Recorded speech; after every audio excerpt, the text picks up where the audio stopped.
뭐냐면 이제 OT 2교시예요. OT 2교시라서 자, 오늘은 이제 지금 좀 있다가 이거 분석을 또 해드리긴 할 거예요. 여기 2025 유아임용에 대해서도 유아교육과정에 뭐가 났는지 요 얘기도 해드릴 거고 2025 유아교육과정 2025하고 2025를 중심으로 약간 2024 해가지고 유아교육과정 그러니까 교육과정 B죠. 교육과정 AB 교육과정 AB인데 개론 빼고 신의사 예자 어떤 문제가 났는지 조금 자세히 알려드릴 거고요. 그리고 지금 여기 보셨던 것처럼 커트라인하고 이런 거 추세 조금 좀 알려드릴 건데 그 전에 요거 우리 유아교육과정 어떻게 진행이 될 건지 그거 얘기를 하고 이제 또 2024호 요거 분석해드리도록 할게요. 자, 요 수업은 아까 말씀드렸던 것처럼 이 코어 중심으로 해가지고 자세하게 설명을 해드릴 거예요. 그 자세한 설명이 왜 필요한지는 아까 기출 유형을 보셨어요. 이해가 반드시 수반이 되어야 합니다.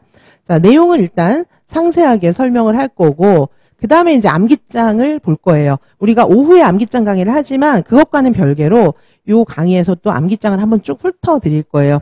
그거는 이제 매주 훑어드리기도 하고 2주를 모아서 훑어드리기도 하고 이런 식으로 해서 공부했던 거를 한번 쫙 머릿속에 정리할 수 있는 그런 기회를 드리고 유아교육과정 암기장 시간은 정말 자세하게 다시 설명하는 거예요. 암기장 교재 얇은 책을 가지고 지금은 이제 그래도 이 코어 중심으로 되어 있어서 유아교육과정 강론 책 치고는 얇지만 그래도 이것도 이제 조금 좀 디테일한 나무를 보는 그런 책이기 때문에 유아교육과정 암기장은 훨씬 더 얇잖아요. 그 책을 가지고 선생님들은 교재를 보는 것 자체가 이제 전체적인 구조화를 보는 거기 때문에 그거를 또 자세하게 설명을 다시 해드릴 거예요. 그러면 구조화와 함께 조금 전에 봤던 디테일한 그런 세부적인 내용까지 머릿속에 정리가 되기 때문에 암기장 강의에서는 그렇게 해드리고 요 유아교육과정 강의에서는 내용을 자세히 설명하고 암기장을 다시 좀 해설을 해드릴 거예요. 그리고 문제를 매주 이제 조금씩 풀 건데 이거는 지금 막 문제를 너무 어려운 문제를 넣으면 선생님들이 뭘 공부하는 건지 헷갈리실 수가 있어서 이건 지금 확인 문제로 매 시간 푸는 문제는 확인 문제로 내드리도록 하겠습니다. 그리고 마지막 주는 이제 실전 모의고사를 볼 거예요. 저희는 모든 과목들이 마지막 주는 항상 실전 모의고사잖아요. 그래서 요거 실전 모의고사인데 교육과정이니까 여기 교육과정 AB 신의사 예자 다 넣어가지고 교육과정 AB 좀 그래도 난이도가 꽤 있는 문제로 이렇게 볼 겁니다. 마지막 주는 대학교 수준이 출제한 실전 모의고사로 진행을 할 겁니다. 자, 그래서 강의는 오늘 시작해서 매주 토요일 5월 31일까지 진행이 돼요. 그러니까 5월에 그리고 이미 이제 다른 문풀도 조금씩 하게 될 것이고 자, 5월 말까지 총 12회로 진행을 하는데 보니까 벌써 이제 5월 말이 되면 이제 조금 좀 많이 알아야 되잖아요. 근데 이 이제 유아교육 과정만 끝났다고 해서 많이 알아지는 게 아니기 때문에 중간에 자꾸 다른 강의도 제가 집어넣는 겁니다. 그래서 선생님들께서 이제 5월 31일쯤 됐을 때는 그래도 많이 정리가 되게 저는 그걸 목표로 이제 두고 문제도 그래도 조금은 좀 한번 해볼까? 이런 생각이 들게끔 두려움도 없어지고 그거를 포커스에 두고 이제 수업을 진행을 하는 거고요. 자, 그래서 저는 모든 수업의 내용들을 이제 최근 기출 뭐 이런 거를 염두에 두고 앞으로 시험이 어떻게 변할 것인지를 면밀하게 분석을 해서 그거를 목표 지점으로 해서 여태까지도 강의를 해드렸어요. 여태도 그런 식으로 강의를 했기 때문에 저는 계속해서 정확하게 적중할 수밖에 없습니다. 저만 진행을 하는 게 아니고 또 대학 교수진들이 함께 계속해서 기출을 분석하고 현재 그 정책의 동향이라든지 또 담당자들 평가원이라든지 여러 교육부 담당자들 그런 사람들과도 계속해서 대화하고 그리고 이제 또 교수들의 그런 유형 이번에 어떤 교수가 들어갈까 그런 예측까지 다 포함해서 그 다음에 유력한 교수들이 요즘 어떤 관심사를 갖고 있는지를 너무 잘 알고 있기 때문에 그런 것들을 그리고 이제 국제 동향도 반영이 돼요. 왜냐하면 국제학회에서도 다 활동을 하기 때문에 그런 내용들이 이제 국제 세미나 이런 데 가서 우리가 이제 처음 접한 내용들을 교수들이 와서 책으로 쓰겠죠. 그러면 이제 그게 신이론이 되는 거예요. 자, 그래서 그런 내용들을 전체적으로 반영해서 강의에 다 집어넣고 있기 때문에 아마 선생님들께서 제가 지금 개론 백제하고 서답식 답안작성의 기초 진행을 했지만 거기에서도 조금 이런 게 있었어? 그런 것들도 좀 들어있을 겁니다. 그거는 이제 신경향들을 전 항상 반영해 넣는 거예요. 그래서 저는 수업 자료들을 책으로 엮어내지 않는 이유가 신경향을 빨리빨리 반영해 넣을 수 있어요. 이제 기본서는 코아들이 들어있으니까 이제 괜찮아요. 이거는 괜찮은데 그 외에 다른 자료는 신경향이나 이런 것들을 그때그때 반영을 해서 문제도 바꾸고 이런 거를 계속 넣고 있는 거예요. 자, 그래서 적중시킬 수밖에 없고 이지선 유아명에서 제공하는 모든 문제들은 대학교 수준이 출제한 문제라는 거를 기억을 해주시고, 여기서 대학교 수준이라 하는 것은 당연히 박사고요. 그러니까 이제 교수가 되기 전에는 김박사, 이박사, 뭐 김박, 이박 이렇게 불러요. 박사 학위를 딱 받고 나면은 지도 교수님도 그 전에는 뭐 이선생 뭐 이렇게 이제 석사 때까지는 이선생 이렇게 부르다가 박사 학위 딱 받고 나면은 이제 박사 학위 통과되고 나면은 그때부터는 이박사 이렇게 바뀌어요. 그러다가 이제 교수 임용이 딱 되면은 이 교수 이렇게 이제 호칭이 바뀌거든요. 그래서 교수치고 박사 학위 없는 사람이 없기 때문에 저희는 이제 그냥 교수라고 부르지 뭐 이박사 이렇게 부르진 않아요. 그런데 이제 저는 지금 이제 교수를 사직했기 때문에 학원에서도 저는 이제 이지선 박사님 이렇게 불러요. 자, 그래서 저희는 대학교 수준이 출제한 문제입니다. 100% 대학교 수준이 출제했고 박사라는 얘기 잘 안 써요. 이 교수, 뭐 김 교수 이렇게 얘기를 하지. 자, 그리고 저희는 당연히 정년 트랙, 그러니까 뭐 겸임 교수라든지 뭐 이상한 뭐 이름 유사품 이름을 많이 만들어냈던데 그거는 이제 왜 그러냐면 학교 내부적으로 오시는 겸임 교수님이나 외래 교수님들 시간 강사를 이제 외래 교수님, 겸임 교수님 이렇게 이제 겸임 교수는 이제 그래도 외래 교수보다 조금 더 한 차원 높은 거예요. 그 뭐냐 하면 방학 때도 페이가 나가요. 왜냐하면 산학 연계를 위해서. 그런 분들은 이제, 사대보험에 가입된 분들만 자격이 있어요. 겸임교수는.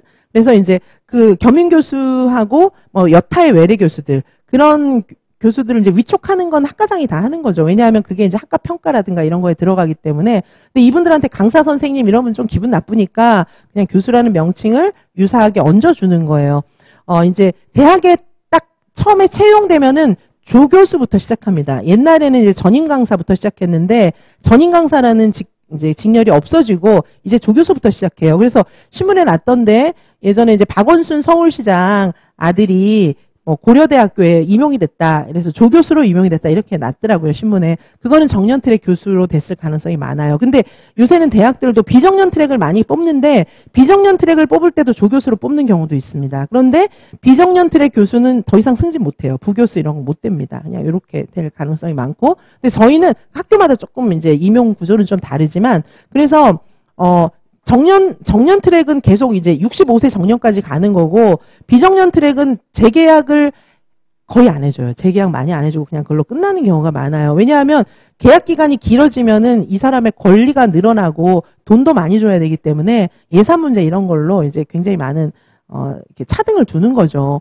왜냐하면 학교에서는 가족이라고 생각하는 거는 정년 트랙으로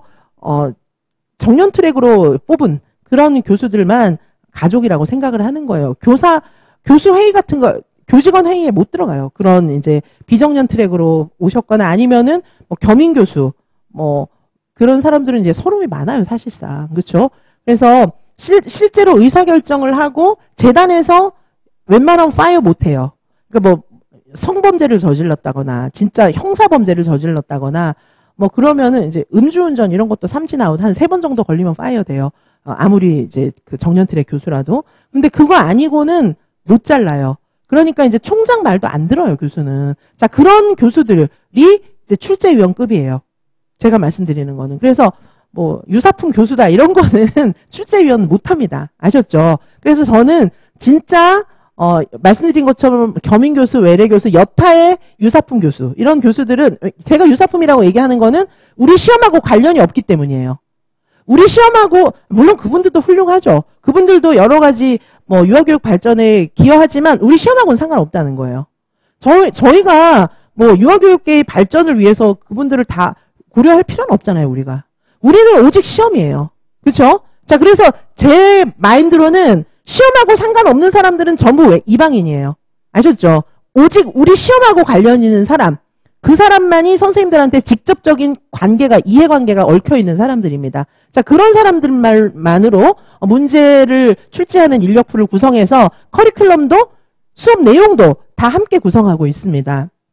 그렇기 때문에 대학 교수들이 출제하는데 여기서 그 말씀드린 우리 시험하고 상관없는 대학 교수 말고 진짜 우리 시험과 직결되는 대학 교수들, 자 그런 사람들하고 함께 협업하고 함께 문제를 내고 있기 때문에, 왜냐하면 저도 계속해서 시험과 관련된 일을 해왔고 저도 정년트랙 교수였고 학과장 진짜 오래 했지만 저만의 시각만으로 선생님들한테 말씀드리기엔 좀 죄송한 거예요.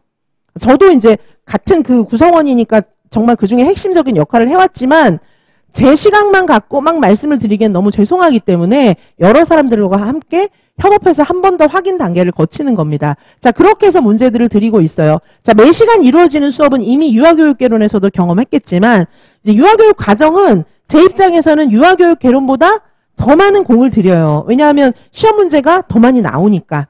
유아교육 과정의 범위가 더 많잖아요.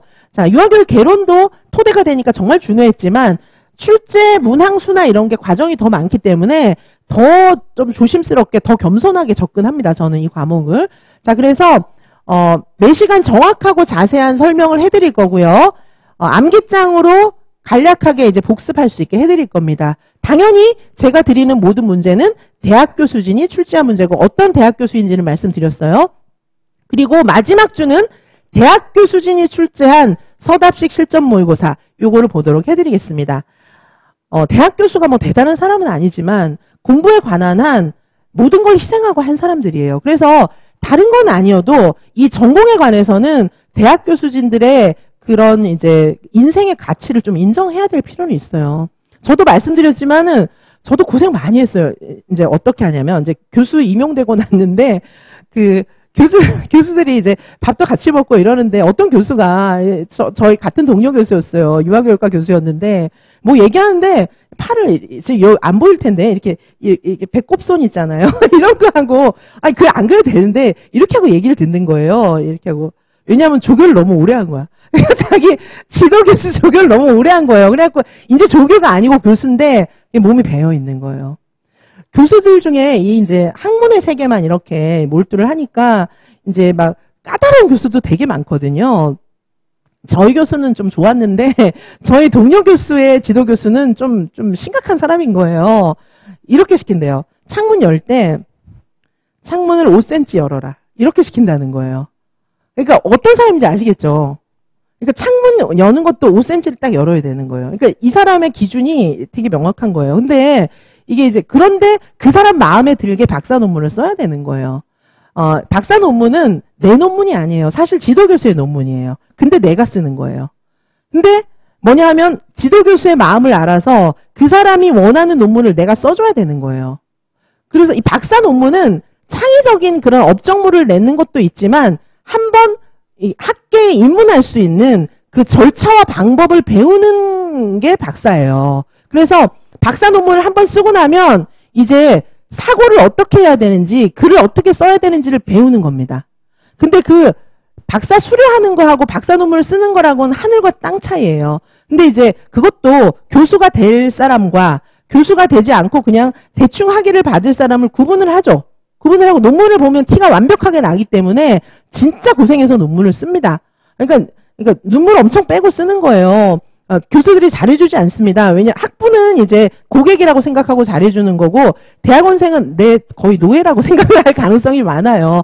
저희가 이제 막 옛날에 저 박사과정 시절에 이제 대학원생들 다른 대학원 애들하고 이제 만나서 막 이렇게 스트레스도 풀고 이제 뭐 이렇게 하잖아요. 그러면서 얘기했어요. 그 박사과정생은 솔거노비, 집에서 이렇게 노예하는 사람 있잖아요. 그 다음에 이제 박사 수료하면은 외거노비, 그리고 박사 학위는 공명첩이야. 뭐 그렇게 얘기한 적이 있어요. 자, 그러니까 진짜 힘들어요. 진짜로 박사 학위는 실력이 있어서 받는 게 아니고 고생했다는 인증서예요, 진짜. 그거를 기억을 하셔야 됩니다. 그래서 교수들끼리 싸우면은 굉장히 무섭게 싸워요. 왜냐하면 되게 독하거든요. 자, 진짜 독해요. 아마 박사 학위를 받을 정도의 그런, 왜냐하면 나이가 또 많잖아요, 박사 학위 받을 때. 그때까지 그것만 했기 때문에 좀 진짜 마늘 먹고 물 마시고 사람이 될 때를 기다리는 그런 거예요. 그래서 박사 학위를 이제 진짜 독한 교수 밑에서 받은 사람들, 그렇게 해야 교수가 돼요. 안 그러면 다 알아요. 학계에서 얘가 누구 제자인지 벌써 박사 학위 그 논문의 제일 앞에 지도교수 누군지, 심사교수 누군지, 4명에 5명이 이제 지도교수, 심사교수, 이렇게 들어가는 거거든요. 그래서 5명의 이름이 다 나와 있어요. 도장 다 받아야 됩니다. 그리고 보통 이제 그 논문 심사를 여러 번 거쳐요. 이렇게 학교마다 조금씩 다르지만 적어도 한 3번 이상의 심사를 거칩니다. 그때마다 까이는 거예요. 교수들 앞에서 그 면접시험 보는 것보다 막 몇 시간씩 까이는 거예요. 너 이거 왜 이렇게 썼니? 그지 같아. 막 이렇게 까이는 거예요. 주로. 그리고 이제 그게 이제 통과되면 다행인데 리젝트 되면 다시 써야 되는 거예요. 그래서 어쨌든 그런 과정을 거친 대학 교수진이 출제한 문제입니다. 제가 이 얘기를 왜 드리냐 하면은 대학 교수가 뭐 하는 사람들이 잘 모르기도 하고 이렇게 폼 재고 있으니까 그냥 되게 쉽게 사는 사람들인 줄 아는데 아니에요. 눈물 콧물 빼고요. 그 나이가 먹을 때까지 공부를 해서 이제 그 박사 학위를 주는 그 내 지도 교수는 내 목에 칼 대고 있는 거랑 마찬가지예요. 진짜예요. 이 사람이 삐끗하면 내 10년 공든탑은 그냥 무너지는 거예요. 제가 아는 분이 이제 서울대에서 공부를 하다가 결국 박사 학위를 못 받았는데 그분은 이제 한이 되는 거죠. 그래서 그분은 맨날 이렇게 얘기해요. 이 세상의 모든 사람은 박사와 비박사로 나누어져. 막 이렇게 얘기를 하는 거예요. 그러니까 이제 진짜 힘들어요. 그거를 못 견디면 그러니까 이제 성질도 다 죽이고 진짜 그거를 견뎌야 학위를 주는 거고요. 그걸 못 견디면 그거는 네 인생이야, 네 사정이야 이러고 학위 안 줘요. 아셨죠? 그냥 학위를 막 주는 거는 그거는 좀 이상한 학교예요. 어차피 교수가 안 돼요. 그래봤자. 자, 그래서 이 대학 교수진이 출제한 모의고사 문제이기 때문에 문제가 못 될 수밖에 없어요. 선생님들 왜 그 시험 치러 가면은 이 사람들 사이코 아니야? 문제를 왜 이렇게 내? 이런 생각이 좀 들잖아요. 그런 생각 안 해보셨어요? 저는 그런 생각 했을 것 같아요. 보면은 뭐 사이코야. 문제를 왜 이렇게 베베 꼬아서 내? 진짜 사이코가 맞아요. 맨날 그것만 생각했기 때문에. 예. 그래서 그거에 맞게 근데 우리는 연습을 하셔야 되는 거예요. 아시겠죠? 그렇게 연습을 충분히 시켜드립니다. 자, 제가 말씀드리지만 저는 유아교육과 학과장을 1, 2년 한 게 아니라 제가 교수로 재직하는 기간에 대부분을 학과장을 했고요. 그러니까 이제 제일 못됐었겠죠. 우리과 교수들 중에서. 그리고 이제 이게 교수 군기를 잡아야 돼요. 학과장은. 안 그러면 학과가 운영이 안 되니까. 다 이제 대외 활동 하려고 그러고 이러면 학과는 이제 폭탄 맞은 거기 때문에 다 교수들을 이렇게 눌러가지고 이렇게 학과가 굴러가게 해야 되는 거예요. 그리고 이제 출제위원 교수만이 가능한 자세한 해설을 해드립니다. 학과 평가 이런 것들도 다 제가 주관해서 했고, 자 그리고 매시간 암기장하고 이런 거 제공해드리고 총정리해드립니다. 매시간 공부한 이론을 서답식 문제로 연습하는데 요거는 매시간 푸는 문제는 난이도가 조금 높지 않아요. 연습을 해야 되기 때문에. 그리고 마지막 주는 진짜 이제 난이도가 조금 있는 문제로 이렇게 이제 비중을 맞출 겁니다. 자, 마지막 주는 무조건 실전 모의고사고 우리는 실전 모의고사 총 40회 이상 봅니다. 그 각 과목들하고 나중에 실전 모고하고 이렇게 해가지고 한 40번 이상의 실전 모고를 보게 돼 있어요. 그래서 한 5월 이후에는 어떤 주에는 일주일 내내 와서 시험 보는 분들도 계셨어요. 작년 같은 경우에. 올해는 아마 이제 오전에 실전 모고 보고 오후에 실전 모고 보고 금요일 날 또 보고 막 이런 일들이 있을 거예요. 앞으로는. 자, 그래서 나중에 이제 시험을 치는 게 되게 편안하게 느껴져야 돼요. 긴장도도 좀 떨어지고 이렇게 돼야 됩니다. 자, 개인별 약점을 고려한 맞춤형 공부 방법 이런 거는 제가 학습 공동체라든지 아니면 요즘에는 이제 선생님들하고 저하고 약속을 잡아서 목요일 아니고 다른 날도 이렇게 많이 만나고 있어요. 전화도 되고 또 직접 오셔도 되고 줌도 제가 링크 보내드리고 이렇게 많이 만나고 있으니까 특별히 뭐 학습 공동체 날이 아니어도 저랑 연락하면 만날 수 있어요. 자, 강의는 최근 출제 경향을 계속해서 업데이트하면서 반영하고 문제도 계속 바꾸고 있어요. 자, 그래서 선생님들께서 서답식 답안 작성하는 거 이런 거는 하루아침에 되는 게 아니기 때문에 이게 한 서너 줄의 답을 쓰는 거잖아요. 서너 줄 쓰면은 공부가 얼만큼 돼 있는지가 너무 적나라하게 드러나요. 자, 그래서 그런 내용들을 자세하게 알려드리도록 하겠습니다. 자, 그리고 이게 쉽게 되는 게 아니기 때문에 연습을 계속 해야 되는 거예요. 그리고 기본 내용 이런 것들을 쉽게 이해할 수 있도록 저는 이제 예를 들어서 많이 설명해 드리니까 왜? 예시가 진짜 시험에 나오니까요. 자, 그리고 암기장 그 초보자 선생님들도 이해할 수 있고 제가 N수생 선생님, 최불합 선생님 지금 이렇게 잘해요 이러니까 나는 초수인데 틀려 먹었구나 이러시면 안 되고 지금은 갭이 있는데 이게 좁혀져요. 좁혀져가지고 올해 최불합했다. 예를 들면 2025 유아일명에 체불합했다. 자부심. 아, 난 공부 안 해도 올해 당연히 1차 붙겠지. 이러면 떨어져요. 그리고 이제 N수생 선생님들 지금은 초수보다 실력이 훨씬 있죠. 근데 이제 초수가 놀고 있느냐 계속 공부하는 거예요. 근데 이제 N수가 나는 뭐 다 하니까 모르는 것만 조금 공부해야지 이러면 또 떨어지는 거예요. 왜냐하면 모르는 거 또 몰라갖고 또 떨어지는 거예요. 그래서 지금은 갭이 있는 건 맞아요. 근데 나중에는 이 누가 올라갈지 누가 내려갈지 알 수 없고 이제 N수생 선생님들 또는 체불합 선생님들은 겸손함을 가지고 열심히 하시면 꼭 합격할 거예요. 근데 이제 나는 아니까 거들먹거리신다. 이러면 나는 좀 왠지 좀 안다. 이렇게 뒤로 제끼신다. 이러면은 이제 목에 기부싸고 이렇게 하시면은 또 떨어진다는 걸 명심하셔야 돼요.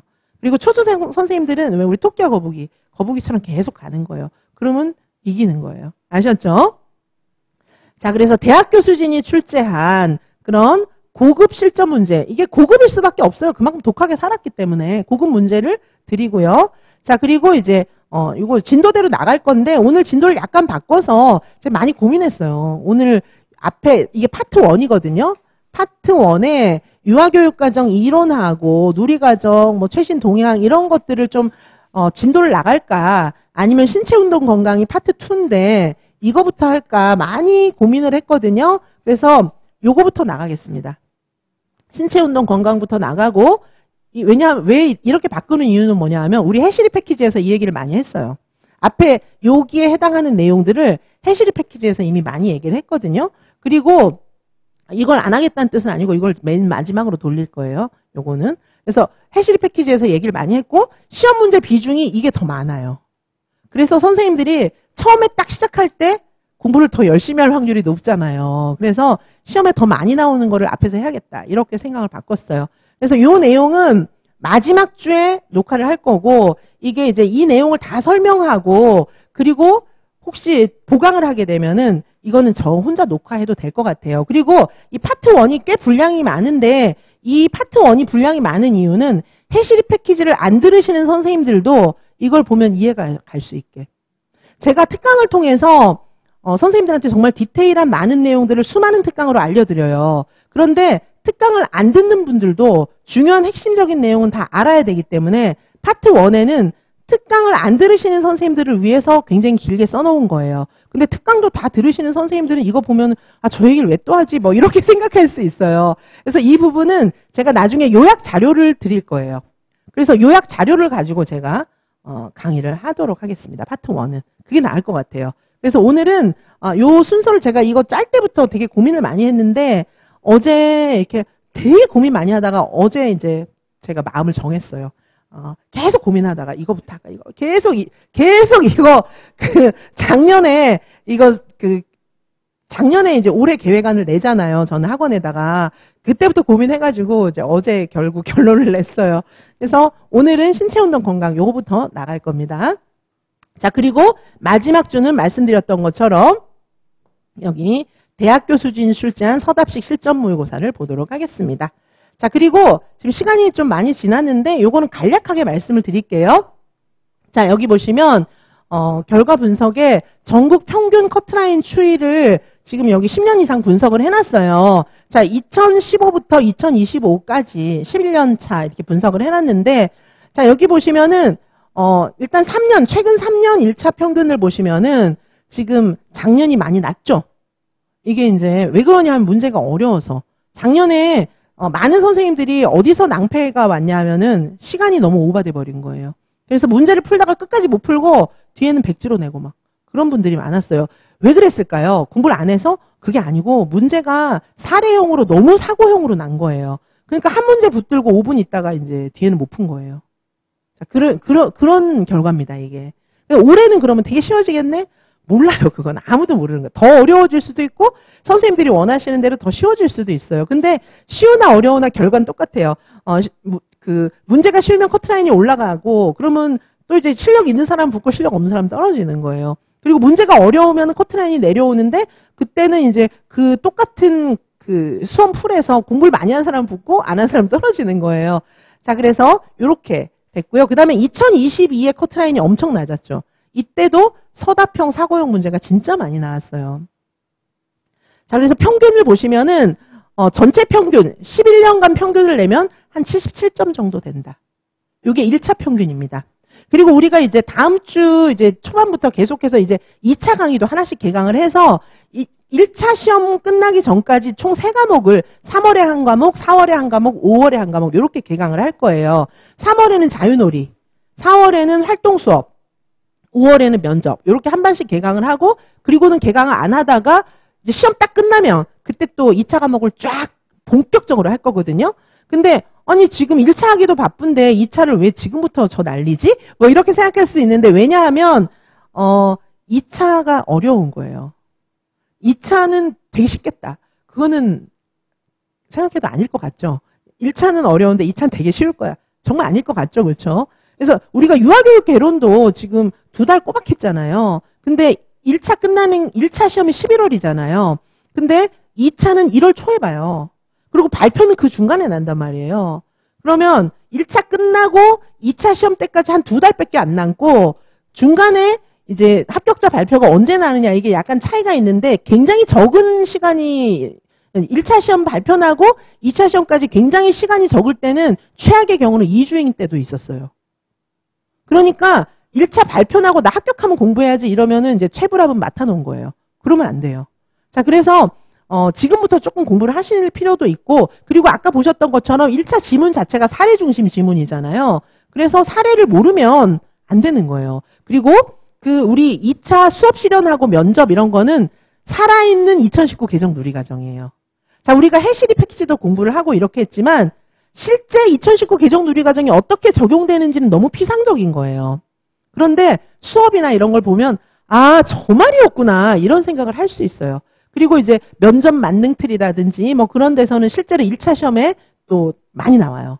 그래서 1, 2차가 완전히 분리되어 있는 것이 아니기 때문에 3월, 4월, 5월에 진행하는 2차 과목들은 1차와 밀접한 관련이 있는 과목 중심으로 구성을 해놓은 거예요. 1, 2차를 동시에 생각할 수 있는 과목으로. 그리고 이제 1차 끝나고 나면은 진짜 토요일날 시험 치잖아요, 우리가. 그럼 일요일 하루 쉬시고 월요일부터는 다시 달리셔야 돼요. 왜냐? 1차 끝났다고 내가 최종 합격한 게 아니잖아요. 그래서 다시 월요일부터 곧장 이제 2차로 달려야 돼요. 근데 제가 이제 수강생 선생님들 중에 안타까운 케이스는 1차 끝나고 노는 거예요.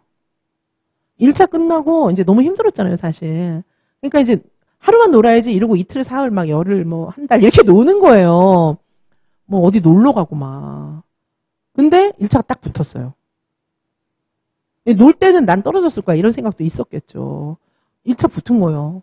그러면 그런 분들은 대부분 체불합해요. 아셨죠?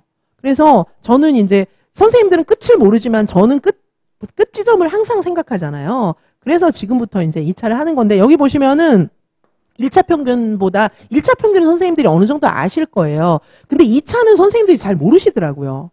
이게 2차 평균이거든요. 2차는 보세요. 전부 90점 넘죠. 여기는.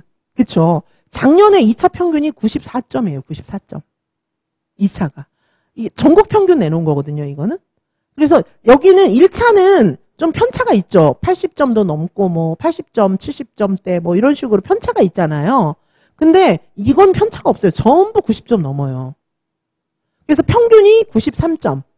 그리고 2025는 더욱더 높았다. 94.8이라는 거예요. 그죠? 그러면 2차는 너무 쉬우니까 점수를 막 잘 줘가지고 아니에요. 점수 엄청 낮은 분들도 많아요. 그래서 요새는 특징이 뭐냐면 1차를 고득점을 하면 아무래도 2차에 대한 부담이 줄어들 거잖아요. 최종 합격을 하니까. 근데 요새는 1차 고득점 하신 분들도 뒤집기를 많이 당하는 추세입니다. 지금은. 그래서 2차는 2차 나름대로 또다시 준비를 해야 되는 그런 상황이에요. 그래서 지금 평균 보시면은 이 1차 평균 같은 경우에 그리고 작년에 경쟁률이 정말 낮았어요. 역대 최저급 경쟁률이었어요. 2025가. 왜? TO가 늘었어요. 작년에 TO가 늘었고 유보통합 되니까 안 뽑겠지? 이러면서 그만둔 사람들이 많았어요. 처음에. 그래서 응시자 수는 팍 떨어졌고 TO는 늘고 해가지고 작년에 역대 최저의 경쟁률을 보였어요. 작년에 경쟁률이 낮았습니다. 제가 경쟁률도 여기 써놓은 것 같은데 요거 2025 경쟁률도 작년에 보시면은 이거는 이제 요거는 이제 실질 경쟁률 1.5배수를 뽑으니까 1차의 실질 경쟁률을 제가 써놓은 거거든요. 근데 예를 들면은 여기 낮은 지역은 정말 낮았단 말이에요. 여기 이 지역은 정말 낮았죠. 전남. 예를 들면 전남이 1차 그러니까 1차 실질 경쟁률이니까 원래 발표난 경쟁률 곱하기 1.5 이렇게 한 거예요. 1.5배수를 뽑으니까 그게 한 6.1대 1이니까 이 중에 절반은 허수거든요. 이해되시죠? 절반 허수예요. 그러면은 실질 경쟁률은 3대 1이다. 이렇게 볼 수 있겠죠. 그래서 공부 열심히 하는 분들은 다 붙는 거예요. 여기 전남은 좀 이제 경쟁률이 많이 낮았고 높은 지역은 또 뭐 20대 1 이렇게 되는 지역도 있기는 있었어요. 그런데 전체적으로 역대 최저의 경쟁률이었어요. 2025는. 뭐 선생님들 보시면 뭐 서울, 경기, 인천. 예를 들면 인천, 뭐 강원 이런데 강원도 3대 1 조금 넘는 거죠. 실질 경쟁률이 이제 허수 빼고 나면. 그죠? 여기도 절반이 허수다 이러면 한 5대 1 이렇게 되는 거예요. 작년에 경쟁률 낮았어요. 그죠? 자, 그리고 요런 경쟁률로 해가지고 이게 이제 커트라인이 나온 거죠. 2025 커트라인이 이렇게 나온 겁니다. 전국 커트라인이 이렇게 나왔었고, 자, 그 다음에 우리가 좀 보실 거는 2025, 2024 시험 문제 좀 보실 건데요. 자, 여기 이거는 제가 자료를 올려드릴 테니까 각 과목에 어떤 문제가 났는지는 선생님들이 확인하시면 좋겠어요. 그리고 제일 끝에 보시면 아까 제가 시험 문제도 알려드렸지만 자, 이 분석을 통해서 2025 유아임용 시험에서는 5개 영역에 걸쳐서 시험이 골고루 나지만 다양한 이론적 개념, 이거는 물론이고 실제 교육 현장에서의 적용 능력, 요거를 평가하는 문제들이 많이 나온 거예요. 아까 시험지 보셨잖아요. 그렇죠?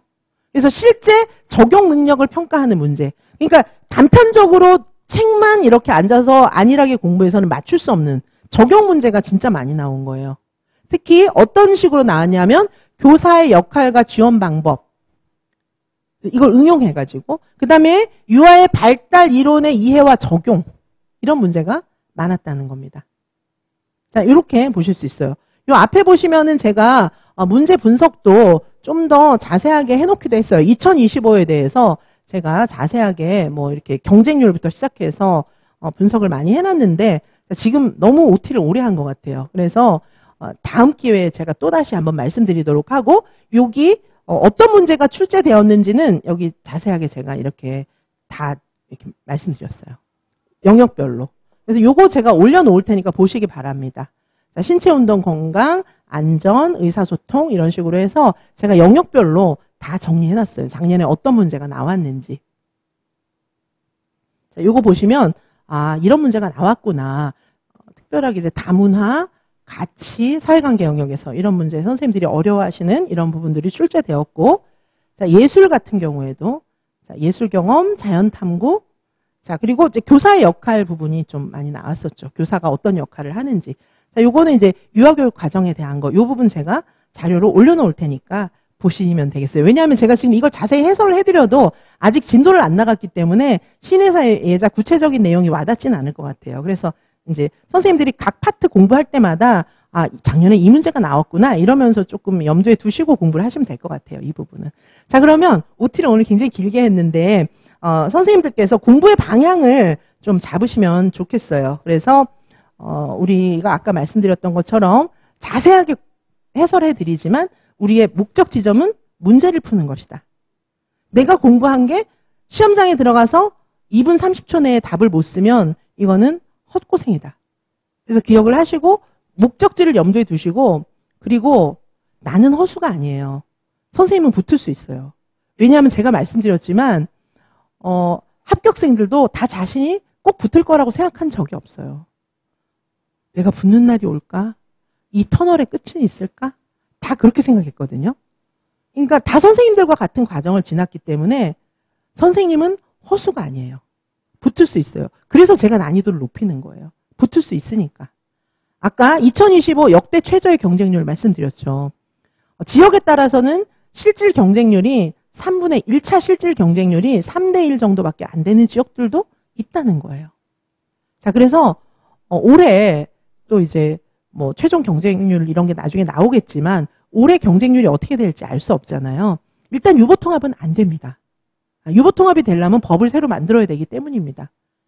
지금의 유아교육법, 여기 뭐 유보통합에 관한 교사 처우가 어디 나와 있어요? 거기 안 나와 있기 때문에 법을 없애고 새로 만들어야 되는데 그거는 현재 정치 상황상 불가능합니다. 그래서 유보통합은 안 돼요. 제가 말하는 유보통합은 유치원과 유치원 교사와 어린이집 교사를 진짜 하나로 합하는 실질적인 페이 체계라든가 임용 체계를 얘기하는 거예요. 그런 선생님들한테 가장 지장을 주는 그런 유보통합은 안 돼요. 자, 그렇기 때문에 안정성을 갖고 된다는 믿음을 갖고 열심히 공부하시기 바랍니다. 저는 선생님들이 분명히 된다는 확신을 가지고 되게끔 공부를 시켜드리는 거예요. 자, 하시면 돼요. 근데 안 하시면 안 돼요. 아셨죠? 자, 그래서 열심히 공부하시기 바라고요. 조금 쉬었다가 이제 신체 운동부터 쫙 보도록 하시겠습니다. 네, 감사합니다.